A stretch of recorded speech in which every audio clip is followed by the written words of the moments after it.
দড়িভেলনগর গুল মোহাম্মদ সরকার বাড়ি সংগঠনের স্বেচ্ছাসেবক টিমের সাথে আজকের 12ই ডিসেম্বর 2025 তারিখে যাঁরা উপস্থিত হয়েছেন দড়িভেলানগর সুশীল সমাজের প্রতিনিধি ও বিশিষ্ট সমাজসেবক মোহাম্মদ জাকির হোসেন, দড়িভেলানগর প্রবাসী সমাজ কল্যাণ সংগঠনের প্রধান উপদেষ্টা মোহাম্মদ সোহেল এবং উপদেষ্টা সচিব মোহাম্মদ আলী, গুল মোহাম্মদ সরকার বাড়ি সংগঠনের যুগ্ম সাধারণ সম্পাদক হারুন আর রশিদ, গাউছিয়া কমিটি বাংলাদেশ ছয়ফুল্লাকান্দি ইউনিয়ন শাখার 3 জন সদস্য মোহাম্মদ মনির হোসেন, মোহাম্মদ শফিকুল ইসলাম এবং মোহাম্মদ মঙ্গল মিয়া, দড়িভেলানগর গুল মোহাম্মদ সরকার বাড়ি সংগঠনের উপদেষ্টা মোহাম্মদ আলী আকবর, মোহাম্মদ নজরুল ইসলাম ও মোহাম্মদ মানিক।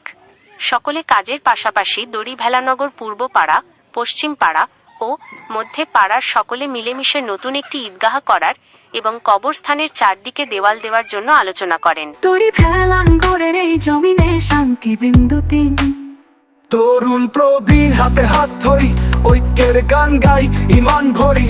এই কবরস্থান আমাদের মান, পরিচ্ছন্নতায় জাগে নতুন প্রাণ। আগাছা সরাই, এই দোয়ে আলো জ্বালি, নামাজ শেষে দোয়া করি সবার খুশি তালি। আমার ঘাম ঝরে এই পবিত্র তরে, কবরের ছায়া মেলে শান্তির দরে। পরিচ্ছন্নতার ডাক বাজে আছে প্রাণে, সোহরাব হোসেন সুন্নিয়া কাদেরী নামে অনুপ্রাণে। গুল মোহাম্মদ সরকার বাড়ি সংগঠনের সেই দলে, ভালোবাসা ভোটে সেবার ফলে।